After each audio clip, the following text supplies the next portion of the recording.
once again, Ernie has been with us now for 2 months. He's put in 2 full months.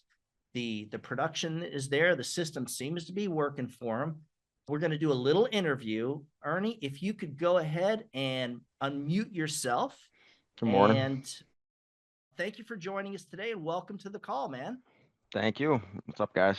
So, I want to do a regular interview with Ernie because of what we're seeing. First off, I know we spoke a little bit yesterday about this. Maybe share how you got into the industry, and, did you start off telesales right from the start? Maybe give us a little bit of information about that. So yes, I got in here about 5.5 years ago. It was telesales immediately. My only experience in sales before that was door to door selling like natural gas, electricity. If you're from a northern state, you'll know what I'm talking about. And then just a friend, he didn't last, but a friend just said, "Hey, come work at this company. We're doing good things." And I went over there. I looked around, saw other people were doing it and making good money, so I assumed I could, and I was right. Excellent. Yeah. And you were with that company for so 5.5 almost. Well, I think 5 full years. Yeah, that's rare, guys. A lot of agents, by the time they get really good and you speak with them, they're like, "Yeah, I've been with 8 different agents." Like, they tend to jump around. So to see something like that, that's pretty awesome. Very cool. Maybe give us like an insight of what you remember, how it felt, what it was like when you first started doing final expense telesales. Right. Were you comfortable? Did it feel strange? What was it like that first few weeks, that first month? I'd say the very first week, I'd say like my 9th day in, I almost quit because I hadn't had a sale yet. And even though we were on a free lead program, I just kept grinding. And then I went home. So this is what happened with me. They gave me kind of a script that I really didn't like. I didn't really understand. And then I rewrote a script after my first week of no sales. And then by that Wednesday, I started making sales with that script. All I did was read Jordan Belfort's book, The Way of the Wolf, sit down there and then rewrite everything that I wanted to say. And it's pretty much very similar to the original 6 years ago that it is today. So really 9 days in, no sales, but it sounds like a big game changer was you did some work on yourself, right? Mm-hmm. You got into the first thing that we do with new agents is say, "Hey, you need to get this book, The Way of the Wolf, and read at least the 6 chapters and then go back and reread it." So that's pretty cool, pretty impressive. Now, I'd like to kind of maybe set up what your week looks like. Maybe talk a little bit about Monday, which is the slowest day on our calendar system. We don't get a lot of appointments on Monday. They really don't pick up until like Tuesday, Wednesday. So maybe describe your Monday for us, please. Sure. Yes, it's been a little bit of an adjustment. Guys, if you're at a place for 5 years and then you're a new thing, you're just like, what do we do? I mean, it doesn't mean that they were right or you're right, but it's very different. So Mondays used to be like at the other organization, like fast start because all the leads were loaded right then. So here, guys, you guys got to be a little calmer, and not to say you can't get sales Monday. You can certainly grind through missed appointments. You're just going to have less appointments on Monday. But I just use the time to follow up, look at all the portals, make sure that there's nothing coming down the pipe that I don't like, NSF, somebody canceled unexpectedly, but the carrier didn't tell you. That's going to happen. Certain things happen. Some carriers are better than others, but you need to go through them just real quickly. You'll get better and better at it, but you should be through like your whole list in 20 minutes, and then you could just go back to actually working. What's your daily goal? So maybe not Wednesday, but your typical daily goal. How do you treat your day? When do you stop? What is it you're doing? So I found a long time ago that setting like daily production goals aren't, they're not quantifiable because they're not guaranteed. So really it's just about giving the best presentation like you possibly can. Like, I'll give you the best analogy I can. I like poker. I'm pretty good at it. When I play poker, I can lose in a session very easily if everybody's lucky and I'm not lucky.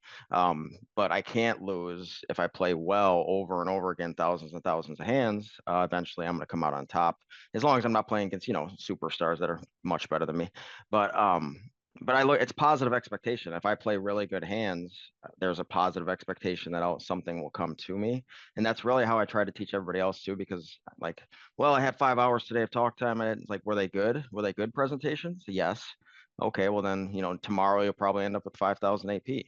That's how I always looked at it, because I've seen like 8 hours of talk time one day, 0. and then 8 sales the next day with 9,000 in production. So it's very important just to do the job well. Everything else will take care of itself. Excellent. Excellent. I love it, man. So look, you came to us, I know I handed you our script, but you do things, you've had success. So why switch gears and use totally, switch to our script? And maybe you made some changes, but I guess talking about getting into the script, the presentation, without getting into it too much, would you mind kind of sharing like how you start your presentation? Just give us an idea of how that works. Sure. Ring, ring, ring. Hello. I'll call you Bob. Hey, Bob, how's everything going? Going all right. Okay, that's good to hear. This is Ernest calling for our appointment regarding the state regulated life insurance programs. So my job here is to go over those benefits with you and then answer any questions that you have. So let me just confirm the information that you put down. I'm sure it's right. I got you at blah, blah, blah, blah, blah. All that's confirmed. And then it's like, so Bob, I'm an insurance consultant, which means that I work for you and not one particular company. So our goal today will be to figure out which company is actually going to give you the best rates and benefits. You with me on that? And then just keep moving. Yep. And so, okay, so that to me, all right, yeah, that's different. That's a little bit different, but it works. So, Right. I like that. Right off And I have, I I took the other script and stole a couple things and put it in there. And I'll always say that to everybody, like, just steal what works for you. It's like, you can leave the rest. Right. It's true. Now there's some things, you mentioned, Well, yeah, there's yeah. some things. So I'm going to bring this Yeah. up to the agents because there's some things you don't want to change if you're new. Like, Right. you understand, from Ernie's perspective, he's a closer. Guy's been doing it for years. So it's easy for him to make changes that make sense and work. But if you're brand new, unless you've got a script that's you're already super successful at, I would say don't change anything with our script, especially the close, when you go in for the money, especially that. So to me, that's huge. I agree. I mean, yeah, you wouldn't change anything. And if you're playing baseball, you can't hit it off the tee, then you're not going to start getting 90-mile-an-hour fastballs pitched to you. So I'm with you on that. Yeah, just basics first. And so whenever I start doing poorly, I just go back to the exact script and realize that I'm probably way off base. Everybody does that, by the way. Like, if you're good, eventually you're just going to feel like you're so good that you don't even have to follow anything. And then you wonder why all your production falls off. That's normal. And that's the ups and downs of sales. It's so typical. All right. So now, again, going back to your perspective. So this is an experienced, talented final expense closer. When you're making your presentation, is there anything that you're doing to kind of and let me just say, guys, if you're new, that you shouldn't be trying to weed out tire kickers at all. I mean, absolutely, because you don't know. What you think is going to be a tire kicker may not be, may actually be one of your best clients. With that being said, Ernie, what are you doing early to kind of weed out your tire kickers? Or do you just go all the way through anyways? No. If I'm on the cusp and I know I don't have another appointment coming up, and it'd be less likely that I would kick that person off the phone. Lexi works with me. That's my wife. She actually told me the other day, it's like, yeah, she's like, why'd you keep talking to him? And I said, because I got no appointments coming up, and maybe he's one of those that I'm just wrong. And I wasn't, but it doesn't matter. Like, usually what I'm doing is within 3 to 10 minutes, I'm trying to figure out if they're tire kicking. So I'll listen for things like, well, I have $20,000 in coverage. Okay. How long did you set that up recently, or was that a while back? And it's like 20 years ago. And I'll ask them straight up, how much you paying, so I can do it in my own head, like whether that's term or whole life. But if you're brand new, just ask them. They should know, and the price should be corresponding to make sense. But if they say that and they're like, oh, I was just looking around, or it was the other day, 50,000. And then I'm like, you don't really need this. It's like, you got it 30 years ago. You were 86 years old. This is going to be expensive. It's like, is that like, do you have a specific, like, I just ask a lot of questions. Is there a specific goal for this policy that one's not going to be touched, so you need this one? Like, if they can't give me straight answers, then I get them off the phone. That's the main thing. If you won't tell me your name of your beneficiary, I'm not talking to you anymore. If you like certain things, like if you can't get a beneficiary out of somebody, how are you going to get their bank account? Right. It's got to start off, at least you've got to at least get them to like chill out, to relax, to Mhm. lower that defensive wall that a lot of these folks have. And if not, I guess it does make sense to, if you're, unless you're new, once again, it makes sense to just move on. It really does. Mhm. Um, And you'll be wrong. I mean, it's okay to be wrong. It's like sometimes it's like this guy's a tire kicker and I don't have an appointment coming up. I'll present it and he bought. Like, you never know for sure. right. Some people are just very blah. That's the problem. Those blah people are not necessarily not buyers. They're just blah. Right. And So, one other thing in perspective, when you've got like 20 appointments a day, it's easy to walk away and you're already running late for your next couple of appointments. mhm, It's easy to be able to walk away when you're on a system like ours. So mhm. yeah, exactly. And I'll say just one more thing. If they can't tell me why they need it, like if at least some kind of semblance of explaining it to me and they can't put it into any kind of words, that's usually a very good indication that they just either don't need it or don't want it. You know. Gotcha.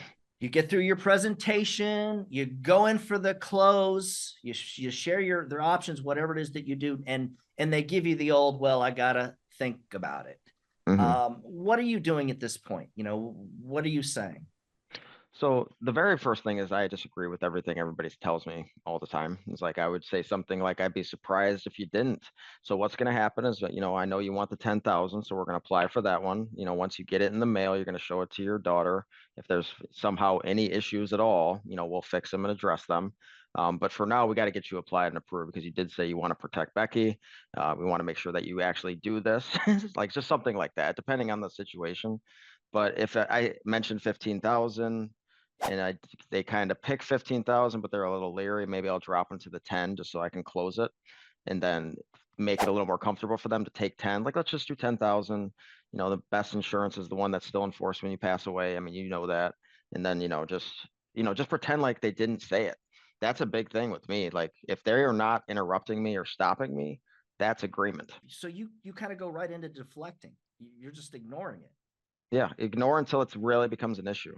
Like unless Awesome. it's actually, I can't address complaints, I guess, is what I'd like to say. Right. I can only address real objections. Okay. It's like I Excellent. know you don't want to pay for it. Nobody wants to pay for it. That's not a real objection. Right. Right. Right. Yeah, Well, it's like that's pretty huge. Very strong. All right. So I mentioned, the way you give out the pricing. I mhm. know with our system, we always, you basically most agents are you're either doing one thing or the other. You're either giving them the one price close or you're giving them multiple options. What is it that you're doing at the close? I do multiple options, and I base it on the conversation about how much money I think they have, like which 3 to 5 options I'm going to pull up. And then be very cognizant of who you're talking to. If you're talking to an 84-year-old who told you she wants 5,000 in coverage, do not quote her 20 without saying something like, I just want you to see what it is. I don't expect you to, you better say something like that, because otherwise they just feel like you're just trying to gouge them for as much money as you can get. But I usually do anyway, because you never know somebody's situation. Like at my other agency, it was like $650 a month for somebody who was deaf, and I had to figure it out how to type through and sell it that way. Wow. And she didn't seem like the type person. She picked it, and then I kind of drilled her a little bit, like, you sure you can afford that? And she paid and paid and paid. So Excellent. I didn't expect that. So you never know. That's how I look at it. This is good stuff, man. So I'm going to keep digging. Okay. when you go to give the price, Mhm. guys, anybody who's been in the industry knows there's times you do your field underwriting, you give the client a price, a product, and then the next thing you know, you're applying, and then the client is not getting approved as applied for. So Mhm. when you're doing this, when you're giving the client the price, um, are you saying something to prep them just in case the carrier comes back with a different offer? Yeah, often. It's all depending on their health qualification. Like if I'm pretty certain, I might not mention it. But if you're giving me a bunch of stuff, or you're doesn't feel like you're being 100% honest with me, and you might be leaving some stuff out, I might quote you. I might even say, like, I did it. I do it a lot. I just be like, all right, you definitely qualify for this plan. Let's go over that. And then tell them this is what we're going to try to get. Like, I think we can get it through if I write whatever you got to say, like the right notes. Some carriers you can write notes. So just, I think we can get this through. So it needs to feel like you're doing a real service, even though it's automatic underwriting. you are the professional. You're sitting there and asking these questions for a reason. And if the customer believes that you really did find the best plan for them, they're going to be a lot more comfortable with you. But I do three, I just do three. So it's usually like, here's the 20,000, 15,000, 10,000, and then slowly go over them, make sure they actually wrote. I write you write 20,000 and I wait 15,000, 10,000. All right, you got that column down next to that. I'm going to have you write down the corresponding monthlies. All right, this one is only, I don't care if it's $500. Lexi laughs at me, but I still say only no matter what. This 20,000 is only $500 a month. And like it doesn't matter, because if you believe it's not much, they won't believe it's much either. Yeah, I like that you were clear that you do ask them to write it down. This is important, guys.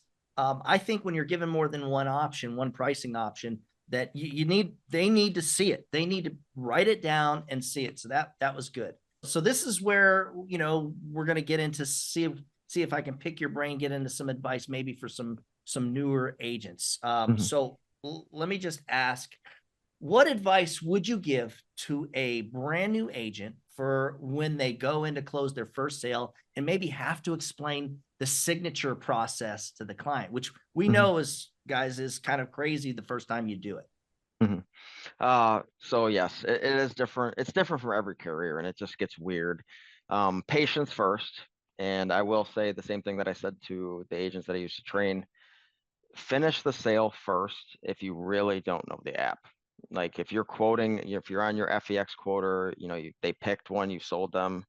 I picked the 10,000. You got to get the banking and social. So maybe get those first before you even open the app, because that's only going to make you crazier.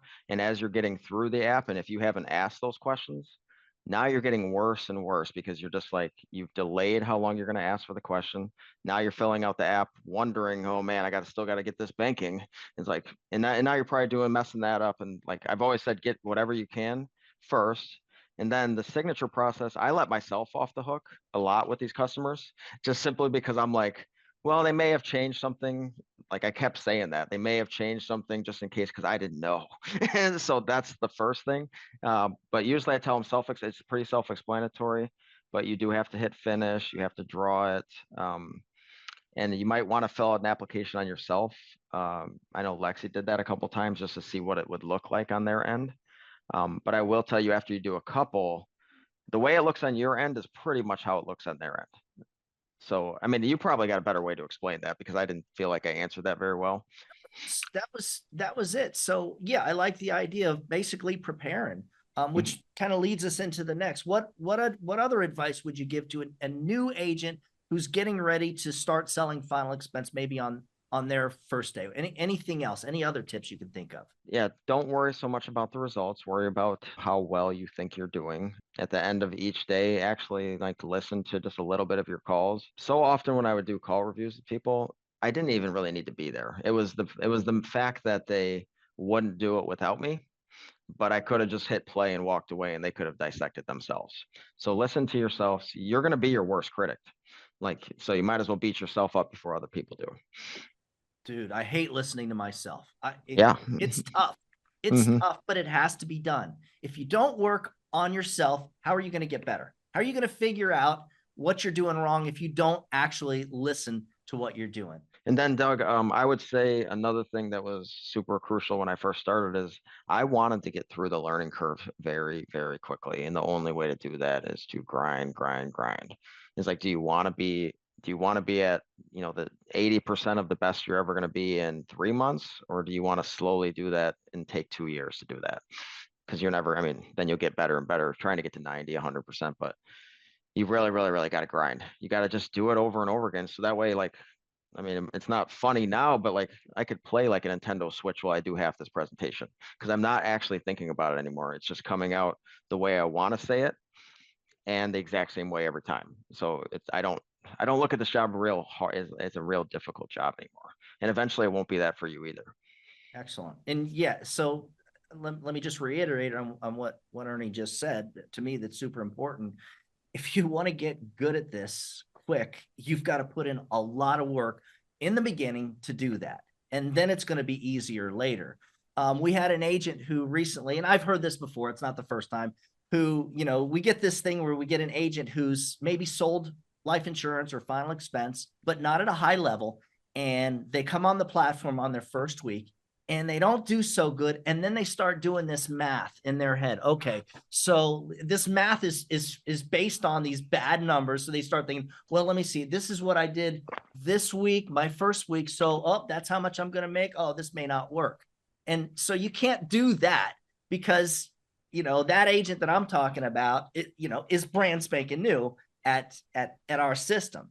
And so they may actually have some talent, but you can't base production, what you're going to do after working 1 or 2 weeks. It's just not the reality. You have to do the work to get better quickly. As far as, let's talk a little bit about objections. A new agent preparing to overcome objections. What advice would you give me if, let's say, I'm new to sales or new to selling final expense remotely for objections? Yes, if you are brand new, guys, you better have some canned ones, or at least ones that are prepared and you can deliver well. Before once you get real good, your rebuttals, or you're, blowing them off and, deflecting is going to be dependent on the situation. It's going to change over time as you feel more and more comfortable. Like, I can't tell you exactly what I say to everybody anymore because it's always different. But I can tell you when I started, I did print out.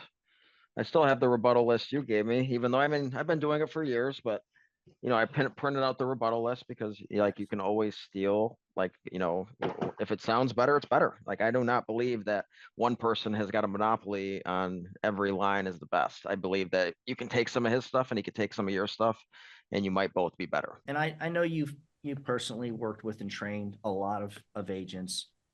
Why do you think some agents succeed while others fail? And maybe what are the differences in activity and behaviors that separate really, really talented producers from, the average ones, the ones in the middle?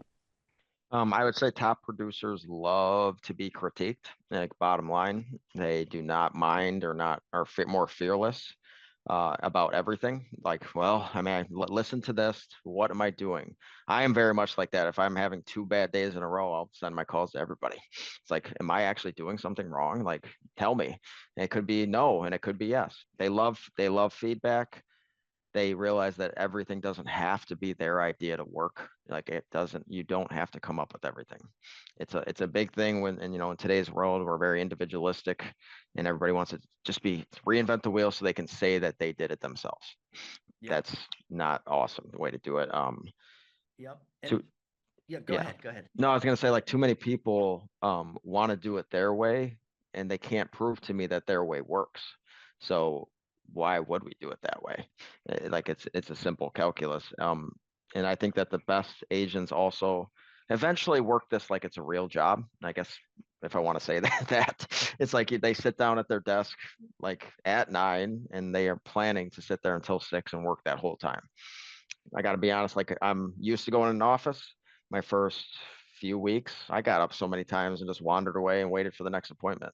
So eventually, you need to sit down and actually work, especially if you're not that good. if you can't close every 1 out of 2, you're going to have to dial more people. Exactly. Another one is, I've seen way too many people who I know for a fact are very hard workers if they have to work for somebody else. If they're at a W-2 job, they will bust their butt. They will do it, even though there's nothing in it for them to do a great job. But when they come and do something working for themselves, they just can't do it. So, some of us are terrible bosses for ourselves. So make sure that you understand that. You're going to have to work harder. And don't be one of the people that is always one step away from starting. So many people want to study everything. Lexi and I started on this. We could not bring any of our carriers with us. So we started over with brand new ones. And we just said, well, we'll figure out the app as we go after we make these sales.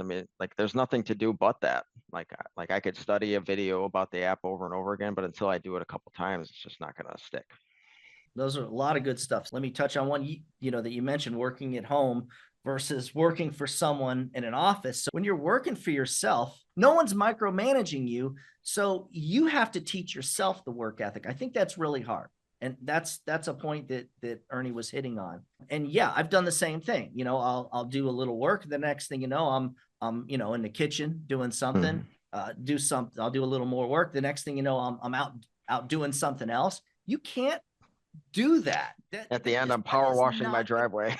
it's not gonna work. Right. If that's what you're doing, you've got to figure out a way to sit your butt down and not get up for your typical 9-10 hour day, unless you absolutely have to get up, Mhm. period. That's especially if you're brand new. One more piece of advice. I would say gamify this stuff. You guys should know your numbers. It's fun to watch your numbers, like either your dial count go down because you're talking to people longer and keeping people on the phone and doing a better job, or just have it stay the same and better production. Like you can back this stuff out. I know it's kind of boring and stuff, not for people like me and Brandon, like numbers people, but it's if you can back out and eventually you'll be able to tell yourself, well, if I do this amount of dials or this amount of contacts, I'll make exactly this amount of money in the long run. And that's all I have to do. Once you have that goal and you know it, then it just becomes a lot easier. You might not have to work 60 hours a week if your income goal doesn't dictate that. It might be 30. It's all depends on what you want to accomplish, not, what everybody's telling you should accomplish. Ernie, excellent advice. Thank you so much for helping out today and sharing all these tips. There were some good nuggets in there. I think, if we can apply a lot of the stuff that we just shared, we just talked about, then you're only going to get better, guys. I mean, this is huge. Anything else? Any last second thoughts? Nope. Okay. All right. Thank you, man. Great stuff. Thank you so much for sharing this, and we'll do this again another time. So guys, we're gonna see you guys on the call on Thursday, and I do want to mention. I know, Brent. I know you asked a question about can you pick if you want to pick like a certain state or excuse me, a certain county, like a smaller area with our system. Yeah, you can, but the problem is when you target these small audiences, I mean, we're getting appointments for like 15-20 bucks each. You're going to see your appointment cost is going to go through the roof. That's why this system works at such a high level. So the question is, can we do it? Yeah. Will you like the results? Not if you're doing telesales, probably not. Brandon, you have a final thought to close with? Absolutely. So if you have a question about locations, get a hold of me. Shoot me a text, pick up the phone and call me, and let's talk about it. So Doug was 100% right. If we start to localize it too much, it can backfire and it can turn out much worse. So if you have one of these thoughts, just reach out to me. That's totally fine. We'll discuss it. If it makes sense, I'll say, absolutely, let's do it. And if it doesn't, I'll say, please don't do that because it doesn't make sense. And thank you for that, Brandon. Ernie, thank you so much for the interview. Guys, we will see you on the call Thursday. Have a killer week. Reach out to me if you need anything. And as always, happy hunting.